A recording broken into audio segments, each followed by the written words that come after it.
Hey guys, I'm Meteorologist Chris Tomer. Let's talk some mountain weather. A big powder day today in parts of Utah, Colorado, and Wyoming. You've got one more storm system coming Friday, Saturday before high pressure builds in for at least a few days. Let's go up to Snowbird. 11 inches in the last 24 hours. You can see the view. It looks like it's still snowing there. Let's go to Colorado. Steamboat getting nailed. 18 inches in the last 24 hours, and that was the case a couple of feet at least over Rabbit Ears, Cameron Pass, maybe even 30, 35 inches, 36 inches over Buffalo Pass. So really good snow up there. Jackson Hole. Look at that view. Everything caked in snow. 18 inches in the last 24 hours, 32 inches in 48 hours, and here we go. Look at Loveland Ski Area on the Continental Divide, snowing and blowing. How would you like to be there right now? 50-mile-an-hour winds and 16-degree air temperature, which means the wind chill is below zero up there right now. Let me show you the current situation and what is to come. Powerful jet stream roaring into the Pacific Northwest and then running down in a northwest fashion across the Wasatch, the Tetons, and into Colorado. I mean, you can just see the moisture transport along this, and you're getting orographic, so there's a double dose in that area. So here's what's next. You can kind of see this low pressure right here. The flow is going to carry this low into the Pacific Northwest and then down, and this becomes the final storm of this cycle before high pressure will roll in for at least a few days. And I'm going to show you what this looks like. Let me take you to this model interpretation. This is the GFS.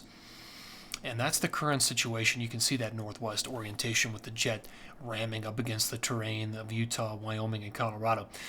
So here comes the next low hitting the Pacific Northwest. Look at that heavy snow up there down into Oregon, Idaho, northwest Montana.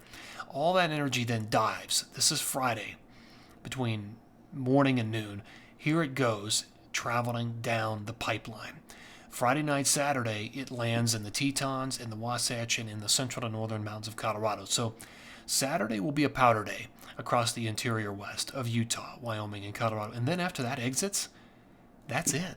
High pressure settles in. And let me just fast forward here. It's there for a long time. Now, it's possible, according to the GFS here, you see the moisture coming up. This is Wednesday morning, the 12th of January. This indicates that possibly by the 13th, that makes its way into New Mexico, the Taos area, Ski Santa Fe, and southern Colorado. I'm not so sure it's going to be the 13th. This is a little optimistic in my opinion. I'd say it may wait until the 14th or later. And if that doesn't happen, there's not a lot there. We may have to wait even longer. So that's way out there. Just know that high pressure is going to be an important player after this final storm system rolls through the interior west. Let's do my totals in two phases. All of today through the 9th. The snow that you see in Colorado, that mainly is coming with this weekend storm, Friday, Saturday. And that's the case with the Wasatch. That 6 inches is basically coming from the Friday, Saturday storm. The numbers you see in the Teton are basically snow that's falling the rest of today, tonight, and then the next storm system coming down the pipeline. So that's why that number's so large. Big totals up in the Pacific Northwest. Obviously, we've got another storm hitting that, and that nails Revelstoke and Fernie, BC.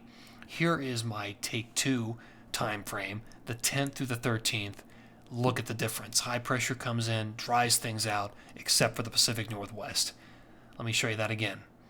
Through the 9th, and then after that, it is substantially different when you look at the numbers. Not looking forward to this pattern here, the 10th through the 13th. And again, after that, I'd say the 14th or later, we could probably see another storm system move in. Let's take a look at where we stand now after all this powder. Season totals to date. To clarify, the mammoth number is at the summit. It's at the top of the mountain, 271. There are a bunch of resorts between 227 and 252. Basically, Jackson Hole and Brighton to Brighton, all those numbers capturing that. Timberline's at 250, which I've been showing you Timberline the last couple of days. Alta, 249. Whistler Blackcomb's right there. Mount Bachelor, Grand Targhee, they're all right there. Snowbird, 233. Wolf Creek in Colorado at 213. Schweitzer's doing well at 159. Crested Buttes at 153. Winter Park is doing well, 148. And you can see all the other resorts towards the end of the list. One more storm system to go will add to a lot of these places. And so a number of these resorts will move up the list, like Jackson Hole. If you've got another 1 to 2 feet coming, you will definitely move up this list. So there you go. That's the way things stand as of right now. Again, one more storm and then high pressure. Take advantage of it. Stay safe. Thanks for tuning in here.